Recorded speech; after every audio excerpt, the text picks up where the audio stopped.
Because of the following special program, Sunday with Jack Benny, and Mr. Ed will not be seen today, but will return next week at their regular times on most of these stations. What was so important to cancel Mr. Ed, the popular comedy sitcom about a talking horse? This is a CBS News Extra. November 22nd, and the Warren Report. Here is CBS News correspondent Walter Cronkite. November 22nd, President John Fitzgerald Kennedy was shot to death in full view of hundreds of spectators watching him in a Dallas, Texas motorcade. Here comes Oswald down the hall again. You buy that rifle? That's as fast as you people have been given, but I emphatically deny these charges. I'm just a patsy. 48 hours later, the man Dallas police said shot the president, Lee Harvey Oswald, was himself killed by Jack Ruby in full view of millions of Americans watching television. He's been shot. He's been shot. Lee Oswald has been shot. There's the man with a gun. It's absolute panic here in the basement of Dallas Police Headquarters. Detectives have their... This bizarre sequence of double killings raised great questions. Who actually fired the shots that killed Kennedy? Why did Ruby shoot Oswald? Was there a conspiracy? Were right-wingers involved? Was it a Russian plot? A Cuban plot? The new president, Lyndon Johnson, ordered these questions answered. He appointed a commission of 7 prominent Americans to investigate the whole affair. He literally drafted Supreme Court Justice Earl Warren as chairman. Walter Cronkite, the most trusted newsman on television, goes on to meticulously point out the importance of the commission, composed of some of the most trusted men in government. This committee labored 10 months, took testimony from hundreds of witnesses, then brought forth a document close to 1,000 pages. The report was signed by Earl Warren, Chief Justice of the United States. At a time when most people still trusted the government and the news media, the Warren Report was widely accepted by the public in the fall of 1964, nearly a year after the day when President Kennedy was killed.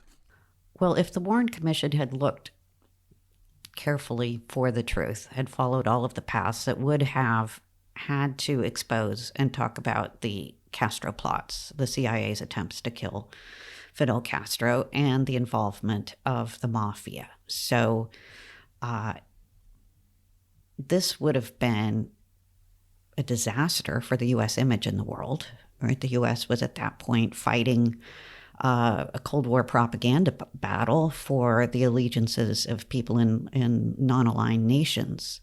That was Professor Catherine Olmsted, who wrote Real Enemies, Conspiracy Theories and American Democracy, World War I to 9/11. For President Johnson, the thought of nuclear annihilation was always on his mind. He feared that a deep investigation into the assassination might turn up culprits in the Cuban government or even the Soviet government. In that case, he would have been compelled to respond aggressively and come close again once to World War III. Johnson, as the President of the United States, did not want to expose those secrets. He wanted to make sure that the investigation did not go there. But as a result, the later conspiracy theorists were convinced there was some sort of, not just a cover-up, but a government involvement in Kennedy's assassination, or else why else would they have insisted on covering up those contacts between the CIA and mafia assassins? Instead of a missile crisis, there was a new trust crisis, which in the end brought down Lyndon Johnson himself.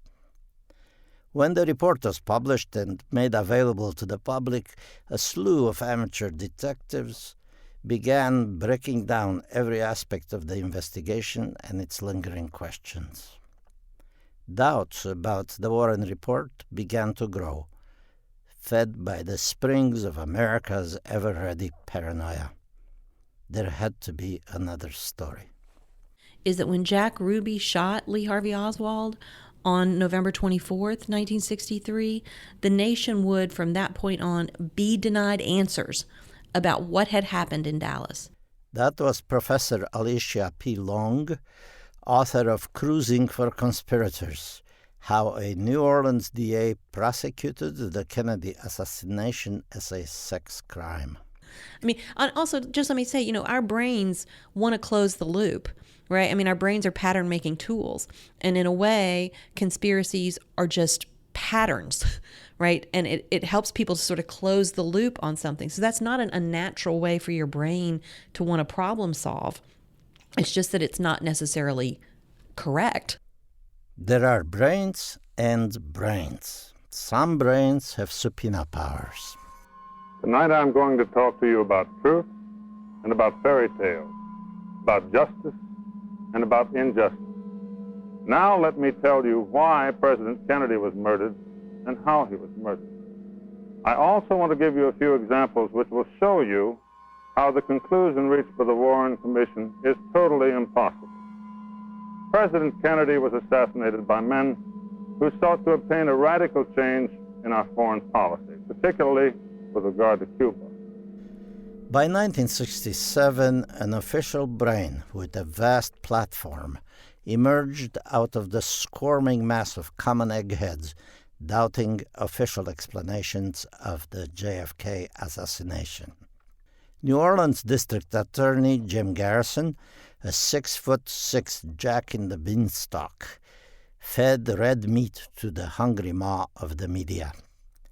He delved into the murky bayous of New Orleans' secrets and brought to court the only criminal prosecution of the murder of President John F. Kennedy. Garrison's conspiratorial gator nest was later the subject of Oliver Stone's film, JFK. I'm lost, boss. What are we saying here?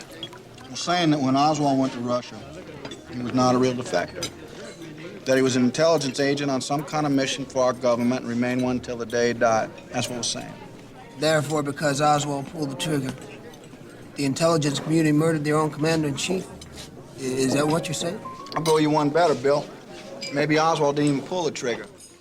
Portrayed as a white knight in search of the truth by Kevin Costner, Garrison added another layer of mystery. We're talking about our government here. No, we're talking about a crime, Bill, pure and simple.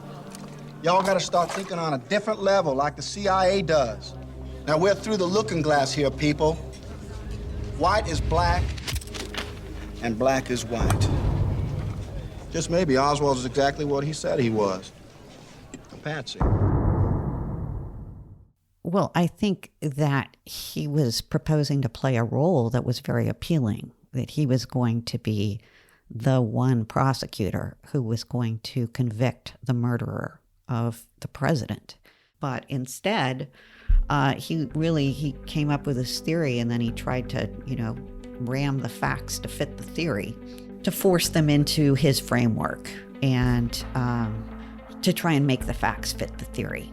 And as a result, he started propagating lies rather than revealing the truth. New Orleans was, is, and will always be a place of fairy tales. These fairy tales are often gruesome, outlandish, unbelievable, and even true. How can a fairy tale be true? Ask the king of carnival, the master of magic mirrors. And one of those fairy tale people in the mirror was the poet Kerry Thornley, the real-life co-founder of the Discordia religion and the real-life marine buddy of Lee Harvey Oswald. Garrison felt there were too many overlapping dates and coincidences in New Orleans between Thornley and Oswald that he needed to pursue this deeper. And then in 1968, Jim Garrison issued a press release saying that I was an employee of the CIA and that he had subpoenaed me to appear before the grand jury. And a couple of days later, the subpoena arrived. Garrison believed in the grand conspiracy wheel, where Kerry Thornley, the poet, was believed to have something to do with the plot to frame Oswald. I am Andrei Codrascu, and in this podcast, we try to untangle the weird relationship between Lee Harvey Oswald and Kerry Thornley, the second Oswald, between fiction and reality. Or is it the other way around?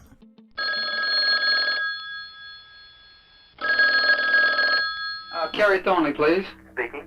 Kerry, my name is Andy Shamber. I'm with the District Attorney's Office in New Orleans. How do you do? Garrison's office made a series of secret phone recordings with Kerry Thornley after they had sent a subpoena for him to come to New Orleans. Kerry was living in Florida at the time, the American paradise, filled with Cubans fleeing Fidel Castro's revolution. Tom told us that you said that you were coming down and that you wanted to cooperate. And I talked to Garrison about that, and he asked me to give you a call and see if it would be possible for you to come down this Thursday. This Thursday? Yeah, and get it over with, as soon as possible. Sure, I'd like to get, well, now, there's one thing, though. I want to have an attorney there when I'm down there. Yeah. And so now I'm going to have to, I don't have an attorney here. Kerry didn't have much to worry about as far as the state authorities were concerned. He was already on record testifying to the Warren Commission. Sure, he served with Lee Harvey Oswald in the Marines prior to Oswald's defection to the Soviet Union. If anything, he'd had his writer's career cut short by the confiscation of his novel, The Idle Warriors, featuring Oswald as the main character. Kerry had been essentially a character witness for Lee Harvey Oswald, a young, confused, and angry man who had read little about the communism he professed to admire. Kerry held nothing back about his impressions of Oswald. Jim Garrison, in his book On the Trail of the Assassins, reveals his suspicions about Kerry Thornley. We learned that Thornley had been in New Orleans in 1963, finally leaving the city only a few days after Kennedy's murder. Barbara Reed, a longtime French Quarter resident who had known both Thornley and Oswald, described seeing them together on several occasions. One of them was in early September 1963 at the Bourbon House, an accommodation bar and restaurant in the French Quarter. Thornley, who usually wore his hair extremely long, just returned from a trip out of town. This time, he was wearing his hair unusually short and closely cropped, as Oswald variably did. Jim Garrison goes on to recall that Barbara Reed said, "Were you guys supposed to be the Gold Dust Twins?" We were eager to talk to Kerry Thornley, but he was not an easy man to locate.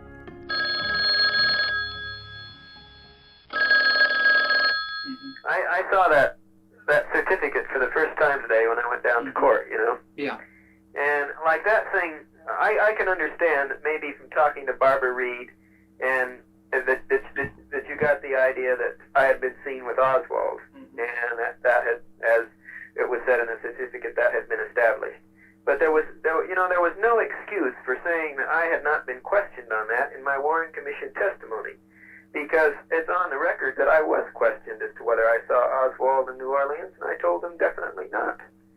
And it just irks me a little because Mr. Garrison, in one of his speeches not too long ago, was talking about how a government that could get away with lying could get away with murder, and I just wonder, This may not be the first time in history that a criminal accusation is based on hair. One had to have lived through the 60s to know what vital role hair played in American history. After the Beatles' first appearance in the U.S., a hair curtain fell between generations, a curtain no less grievous than the Iron Curtain that fell between the Communist East and the Capitalist West at the end of the Second World War. Long hair was subversive, a challenge to militarism and war. A known long hair, who in Garrison's words was wearing his hair unusually short and closely cropped, was a suspect by default. Why was Kerry deliberately mirroring Lee Harvey Oswald's short-haired Marine cut? Whatever the reason, her in history is no joke. Barbara Reed signed a certificate verifying her statement that Kerry and Oswald had met in New Orleans. In the world of 1960s New Orleans bohemia, Barbara Reed was a well-known frequenter of the French Quarter dives and an occasional informer for the police. An inveterate gossip, she didn't miss any occasion to be the center of attention. She had taken an interest in Kerry because he was already famous thanks to the Warren Commission, and he hung out with gay men in bird bars. Gay men were a particular obsession to the New Orleans police, who received bribes to leave them alone and arrested them regularly at election time. Right. Well, as I said before, Kerry, when you do come down here, if you have any questions for us and we can answer any questions that you may have, I think we'll be glad to do it. Right. Exactly. Let's see if there was anything else on my mind that I wanted to bring up today. I guess not. I'm sorry. I'd like to come down there and get it all over with as much as you would. But gee, I'll tell you that certificate is frightening, because either somebody has to be lying along the line, or there's somebody that I don't remember as having looked particularly like Oswald that I was with, or there's somebody that looks very much like me, one of the two. There is a problem here. Kerry had not told the Warren Commission anything about meeting or not meeting Oswald in New Orleans. In any case, it did not matter. Garrison's probe into the murder of the president was an entirely different matter from the Warren Commission's. Garrison was charging people in his city for being involved in the conspiracy to kill the president. The mere fact that you knew about the plot before it happened could make you guilty before the law. Garrison did not have any concrete proof against Kerry Thornley, but a lot of questions and suspicions. I wound up, I waffled back and forth between fighting extradition and going to, finally at the last minute, I decided to go down there and testify. All my friends who were seemed to me to be somewhat politically savvy recommended that I go down there and talk to him, and figured that I could convince him that I was innocent. So Kerry comes to New Orleans, which Garrison wrote about, meeting the poet in his office. When he arrived, I talked to him briefly. He was quite amicable and even talkative. It was something of an eyebrow raiser to learn that upon his arrival in the city in February 1961, Thornley had moved right into the heart of the intelligence community. However, my eyebrows went up even farther when I learned that while in New Orleans, he had been writing a novel inspired by Lee Oswald. He finished a book in February 1963, just 9 months before the assassination. Not many individuals are writing books inspired by Lee Oswald, at least not before President Kennedy's murder. He had to have been one of the few men in the world that was in New Orleans around the time who knew Lee Oswald, and he knew Oswald was in Russia. In addition, Thornley bore a striking resemblance to Oswald. They were approximately the same height and slight build, both brown hair, and have similar facial features. That's the issue. Whenever Thornley wrote that book, that's when Oswald, was targeted. They had their eye on him. Now, there's a reason for that, too. He was kind of always wanting a new identity. He always wanted to be Philbrick, I Led 3 Lives and all that. And I think that they had targeted Oswald long before. What is Oswald doing in Russia when Francis Gary Powers is shot down or put down or whatever you want to call it? What's that? Why is he there? He's there because they've put him there. So this story of Oswald starts way earlier, than the Kennedy assassination. That's Professor John Mellon, who wrote an extensive biography on Jim Garrison and his famous case in her book, A Farewell to Justice. She seems to claim that the bad guys started targeting Oswald because they read what Kerry Thornley wrote about him.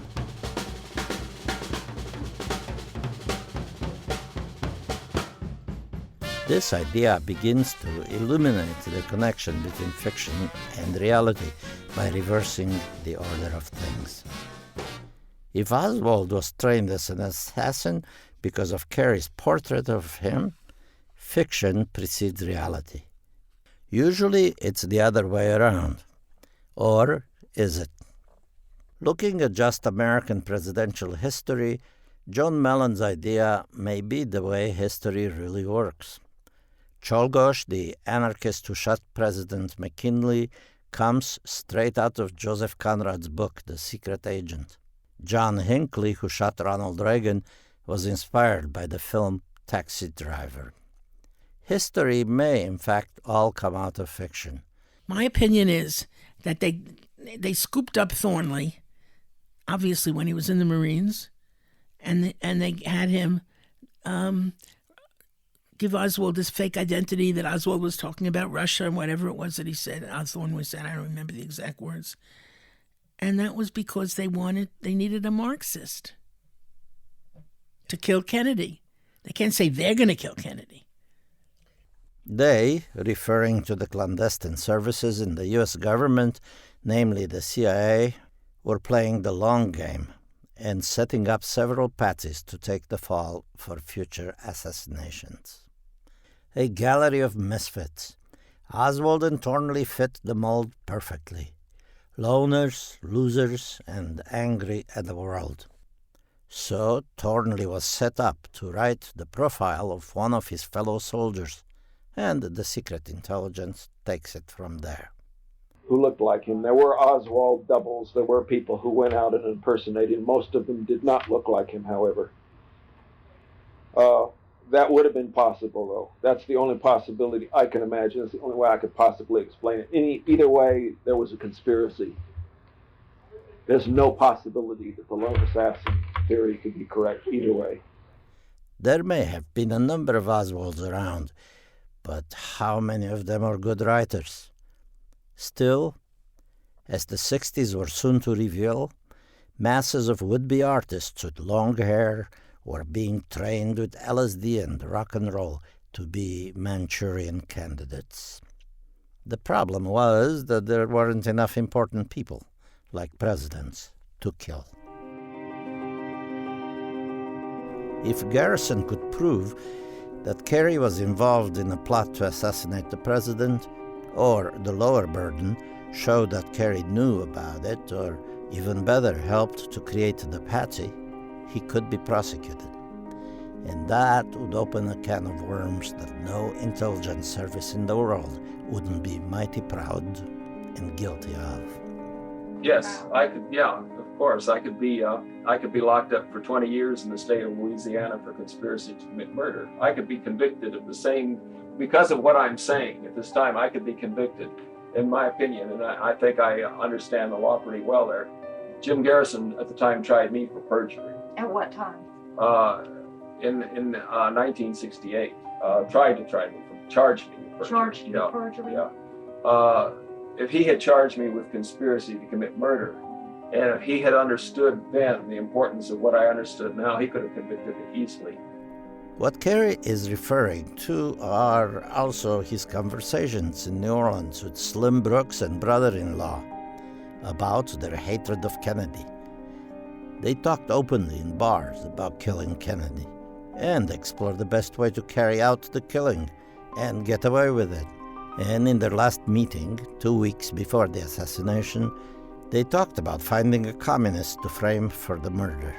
It was Kerry himself who suggested to brother-in-law framing a communist. He may have well known who the communist was because he had written him up. Just before I testified before the grand jury, I went walking through the French Quarter, and I happened to spot Slim Brooks crossing the street in front of me. And I yelled, "Hey, Slim!" Slim came over and he says, "How you doing, Kerry?" And I said, "Fine." We're walking down the street together, and he says, "By the way," he says, "you're not planning to mention brother-in-law to Jim Garrison, are you?" So this weird Nazi brother-in-law Slim, so I wasn't going to bring him up. To me, he was just a can of worms, For the second time in his official depositions, Kerry failed to mention these two characters, Slim Brooks and brother-in-law, and the long conversations they had prior to November 22, 1963. This talk of killing JFK may not have been the mere idle speculation of drinking bohemians. Kerry did not reveal either his acquaintances nor their conversations to the Warren Commission, and now he did not tell Jim Garrison.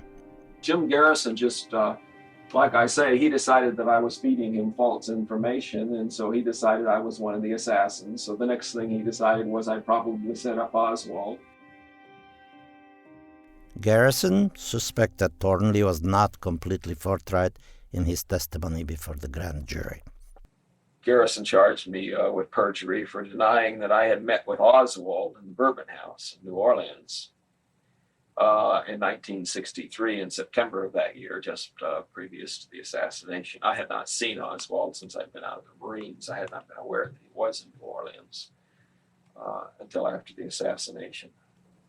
Then the disturbing thing about what the dealings with Garrison were what his assistant district attorneys told me, and that was that there was this enormous chain of coincidences linking me with his suspects.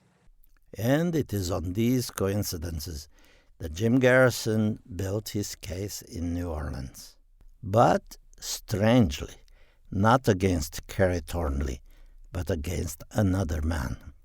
In June of 1963, President Kennedy, addressing students at the American University in Washington, told them, "We breathe the same air as the Russians." He said we should try to live together in peace on this earth. Well, at this point, some individuals transferred their hostile attention from Fidel Castro to John F. Kennedy. They planned the president's assassination, and they planned it well. In the NBC special news program, Jim Garrison is wearing a light-colored suit and sits on the edge of a large desk. He imbues confidence, an authority in search, if not in possession, of the truth. His hair is short. And I believe that people of America want to know the entire truth about how their president was shot down in the streets of Dallas. And I want to assure you that as long as I am alive, no one is going to stop me from seeing that you obtain the full truth, and nothing less than the full truth, and no fairy tales. Jim Garrison ran for district attorney of New Orleans with a lack of political backing in a city entrenched in political grift and favoritism. Like President Kennedy, he used the power of a new medium, television, to reach voters, and his charisma won them over in a televised debate. He became a popular, flamboyant, and colorful figure in the city, gaining national attention for a series of raids on the gay bars in the French Quarter. But his ambition ran deeper. We don't know how deep. Maybe he wanted to become president. Finding the murderers of President John F. Kennedy became his primary obsession when he discovered the many unexplained connections in New Orleans.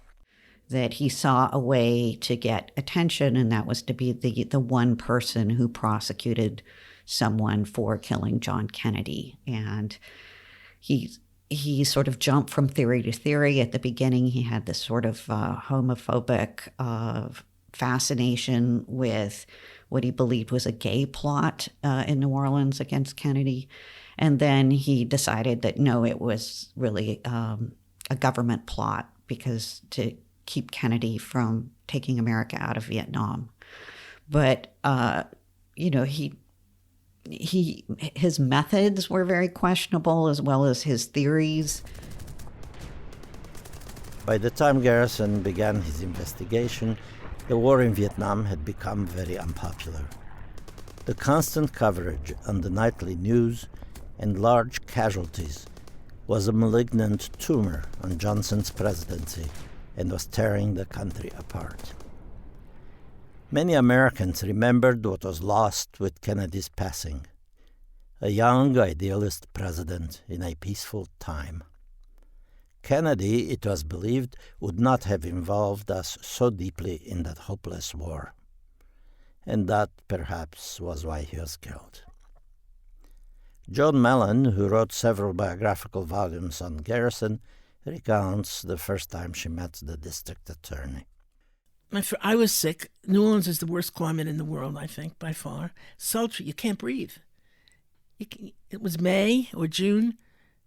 I suddenly took to my bed. I couldn't get out of my bed. The picture of me and Garrison in this book is in the bedroom where I can't breathe. So I tried not to say anything or show it, but it was hard. Anyway, he comes in. I don't know who he is. I don't really know that he's district attorney of Orleans Parish or what that means. How powerful is that? And he's talking about the Kennedy assassination nonstop. And he was for justice. He was for the rights of the individual. He was for protecting people. And he did all that. And, I mean, there are a lot of the slanderers of Garrison who always try to say that he didn't appreciate the rights of the witnesses and defendants, and it's not true. My first suspicion of Jim Garrison was that he wasn't on the level at all, that he was a racketeer of some type. My second feeling about him was that he wasn't a racketeer, that he was sincere, but that he was nuts. Tell us what happened. My third feeling about him was that he was a fool who stumbled onto some accurate data. So, let's break down Kerry's opinions about Garrison, each of which can be another podcast. To disentangle all the characters, tangents, and unresolved mysteries of the conman, the earnest believer, and the crazy could make us a yet unwritten history of America. Mark Twain would have loved it. To say it is complicated is understating it. In the end, the only person to be prosecuted for the murder of President Kennedy by D.A. Garrison was a man named Clay Shaw, C-L-A-Y-S-H-A-W. The spelling is important. Mr. Shaw, before the district attorney's men came here and arrested you, had you any idea that anything like this was planned, that Mr. Garrison was after you or anything like that? None whatsoever. No idea. What are your general feelings about the case now? Well, you understand I'm constrained by court order not to discuss the case as such. I can say to you that as I have said before, I am completely innocent. I have no knowledge of any conspiracy whatsoever to kill President Kennedy or anyone else. That was Clay Shaw, being interviewed for Canadian television in 1967. He is articulate, highly educated, and meticulously dressed. He is known around town for his full head of white hair. Clay Shaw was a native of Kentwood, Louisiana. A highly decorated officer in the United States Army during World War II, he started the International Trade Mart in New Orleans to facilitate sales of both international and domestic goods. He was known for his efforts to preserve the historic buildings in the French Quarter. And he was gay in a time when being gay was a crime. So he kept it secret, but it was a commonly known secret among his friends and high society. I don't know that I would call it secret. I would just say that it was sort of compartmentalized, right? And I think a lot of people were aware, but he also had that sort of reputable business career, and there are people who work with him who understand that he's gay and closeted because they themselves are. And also he's a sort of, man about town and an escort for well-to-do women. And some of them, of course, understand his private life in that way. So it's one of those, there's a Portuguese word they use for being gay, which is entendido, which is understood. And I think for him, in many ways, it was understood rather than explicitly talked about. That was Professor Alicia P. Long, author of Cruising for Conspirators, how a New Orleans DA prosecuted the Kennedy assassination as a sex crime. Well, Jim Garrison makes that explanation in calling it a homosexual thrill killing. I mean, that phrase comes from him, right? But it reflects a sort of larger cultural belief, the one you're describing, that gay men are sexually deviant and in that way are liable to commit all kinds of crimes, up to and including murder. So it's a kind of, lurking, but I think convenient kind of cultural belief that Jim Garrison ultimately sort of leverages in making Clay Shaw a legible suspect in a conspiracy with two other men who conveniently by this point are both dead. Let's get that clear. Clay Shaw, a respected businessman and historical preservationist, kills President Kennedy for kicks. Gays are murderers, Shaw is gay, and Kennedy is the kinkiest thing a gay killer might do. Okay, chalk one for Thornley's Garrison the Nut theory. Historian John Mellon disagrees. Garrison has no dog in the fight about gays, even though he arrested quite a few of them around election time. That's just a Louisiana tradition. Well, it's wrong. It's just a way of trying to undercut his work. He had no interest in Shaw's homosexuality. I promise. And if you look at the trial transcript, you won't see one reference to it. Nor did he call to the stand any witnesses that were gay and that knew Shaw that way. Never. You have never yourself had any CIA connection? None whatsoever. Any association with the organization? No, at all? none. Have you read the Warren Commission report? Yes, I have read the Warren Commission report. I mean, had you read it before this case started? Only in summary. I had not read it in detail. Since then, I suppose you've been into it in some detail. You may be sure that I have. And what's your opinion of its findings, Mr. Shaw? Clay Shaw, of course, thinks that Garrison is insane. I think that the Warren Commission report comes as close as anything we will ever know as to describing what actually happened on that tragic day on November 22nd in Dallas. It seems to me that here you're faced with an either-or situation. You must either believe that the Warren Commission is substantially correct and that a lone assassin got a lucky shot at the president, or you must conceive of a conspiracy so vast as to boggle the imagination. If indeed there were a conspiracy, it could not have been a small one. It would have had to involve the Dallas police force, the doctors at Parkland Hospital, the doctors at Bethesda Hospital, the FBI, the Secret Service, some members of the Department of Justice, the Attorney General and his chief aides, and possibly even the White House. Now, I cannot accept the fact that such a conspiracy did exist, first of all, because I think it would have been almost impossible to arrange a conspiracy with this literally thousands of characters. And had it been done, in the 4 years intervening, there certainly would have been someone who would have come forward to tell the truth, a deathbed confession, what you will, over a period of 4 years. Kerry Thornley saw Garrison as the earnest believer and intricate plotter. Indeed, he weaves a spider web. To prove Clay Shaw's connection to other characters involved in the plot to kill Kennedy, Garrison needed to prove that Clay Shaw was a man named Clay Bertrand, an alleged associate of Lee Harvey Oswald. Supposedly, this Clay Bertrand called a lawyer named Dean Andrews in New Orleans to represent Oswald when he was arrested for the murder of President Kennedy. To give you an idea of what Dean Andrews looks like, he was played by John Candy in Oliver Stone's film, JFK. It was Oswald. He was a fruitcake. You know, a hated this communication country. problem, Dean. I know you know who Clay Bertrand is, all right? Now stop eating that damn crab meat a minute and listen. I'm aware of our friendship. But I want you to know I'm going to call you in front of the grand jury. You lie to the grand juries, you've been lying to me, I'm going to charge you with perjury.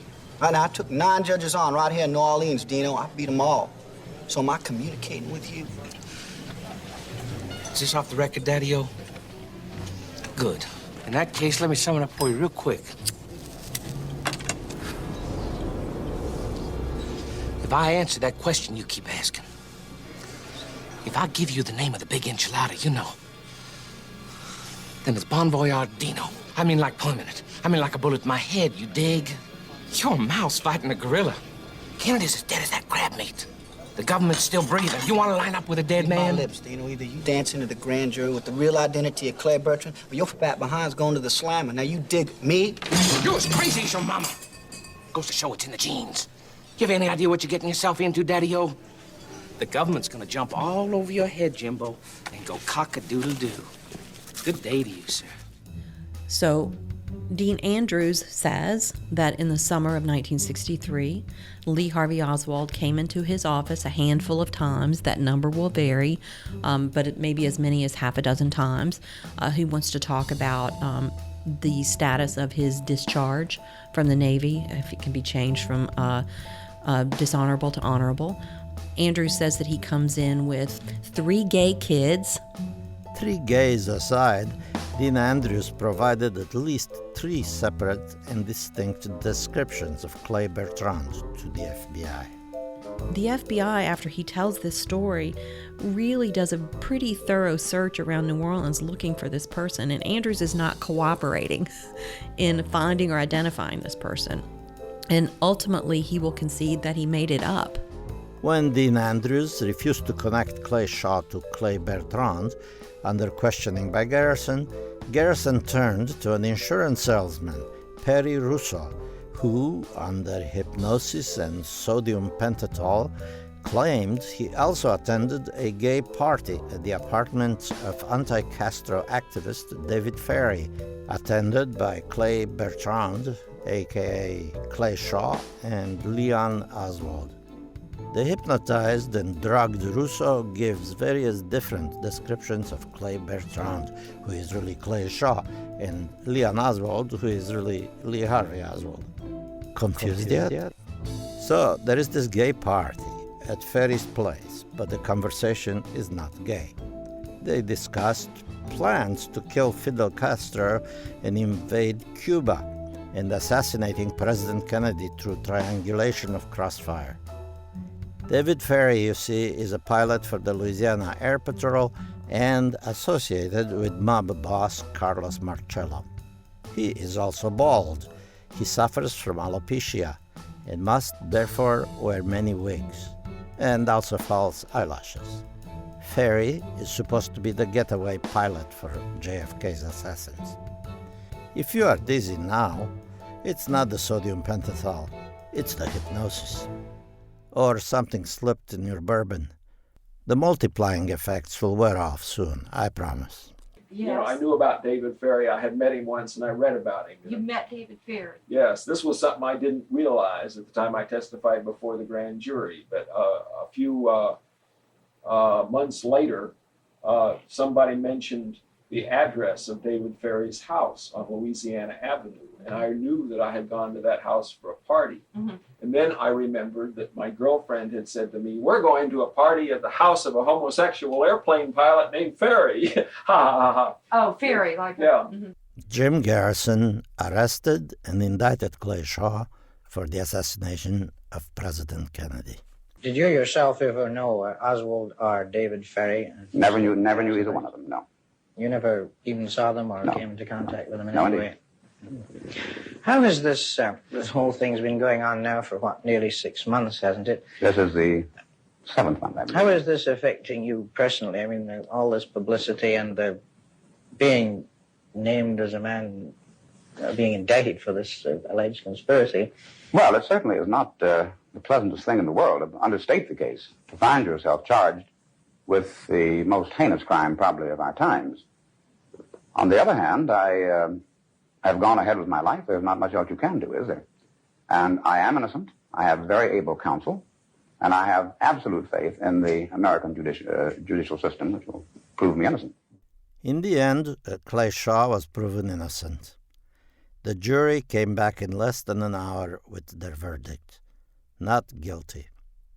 The only connection between Clay Shaw and Clay Bertrand was their first names. Now you can relax. The sodium pentothal has worn off, and Garrison never came off, whatever he was on. Even though he failed to convict Shaw or anyone else of conspiracy to murder President Kennedy, he did plant the seeds of a greater hidden conspiracy and the widespread idea that Oswald was a patsy. Here he is in an interview in the late 1970s. He still has a full head of hair. But with regard to John Kennedy's murder, the Central Intelligence Agency was not involved as a structure, as an organization. That would be a mistake, and I think it would be irresponsible to hold forth that theory. That's not my position at all. But it did become apparent that a part of the Central Intelligence Agency was employed. Clay Shaw died in 1974 from lung cancer.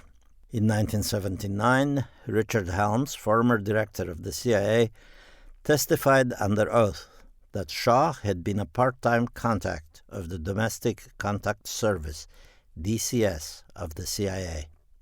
This service involved 150,000 Americans, mostly businessmen and journalists, who provided non-clandestine information about their travels. In Shaw's case, it was his trips to Latin America. But this was hardly a very secret mission. Shaw reported to the CIA his opinions about the politics of the places he did business in. But, coincidentally, Kerry Thornley did meet Clay Shaw while in New Orleans. Clay Shaw When did you shook shake hands with 2 Clay weeks Shaw? before the assassination at most, maybe less. Anyway, one day I had loaned my Idle Warriors book manuscript to my landlord, who said his mother was a writer and wanted to look at it. And at the end of the weekend, I loaned it to him over a weekend. And at the end of the weekend, I went up to his house to get the manuscript, and he introduced me to Clay Shaw and one other gentleman. I don't remember who. Anyway, one of them was undoubtedly Clay Shaw. And he said, and this was something I didn't remember until just before I testified. However, it was brought back to my mind because the girl that I was with at the time kept saying afterwards, that Clay Shaw sure is a handsome man. That's the only reason So I the remember. name, right? Yeah, and I remembered it in that way first, her talking, and then I said, who was she talking about? And then I remember, oh my God, that was, they're my book about Oswald. And there's Clay Shaw standing there as the guy who's giving it back to me. What spooks Kerry here is that 2 weeks before the assassination, Clay Shaw read his book about Lee Harvey Oswald and maybe got the idea to frame Oswald. But then so did Slim and brother-in-law and Kerry himself, who gave them the idea in the first place. If there was indeed a conspiracy, the frame for the patsy, the blueprint for Oswald, who could have been any number of Oswalds, had been drawn by Kerry in his book, The Idle Warriors. Kerry wrote the future in the book about his past life in the Marines. At this point, in the 1970s, Kerry himself wasn't yet sure that he was the creator of the monster. His suspicions hardened later. After many psychedelic journeys and eerie events in the 70s and 80s, all of which led him to examine himself and the zeitgeists, the spirits of his times, connected in odd ways to his adolescent revelations in Principia Discordia. Eris, the goddess of chaos, was awake and doing her thing. However, there were some other coincidences that I could not explain away. Maybe about half as many as I've been presented with, because their thing was they were going to scare me and they thought I knew something. They thought I knew something. They thought they were going to scare me into confessing by giving me a whole lot of coincidences. Some of the coincidences were invalid, some of them weren't. Here, are you saying that what they thought one thing, but what you're saying now is it was something They thought I was involved on the field level of the assassination conspiracy. I was involved in the planning level. I wasn't involved in the field level. And all of these coincidences can drive a man insane. I am Andrei Codrescu, and this was The Second Oswald, a Ratapalax production, produced by Ram Devineni, written and performed by Andrei Codrescu. Audio engineered by René Veron.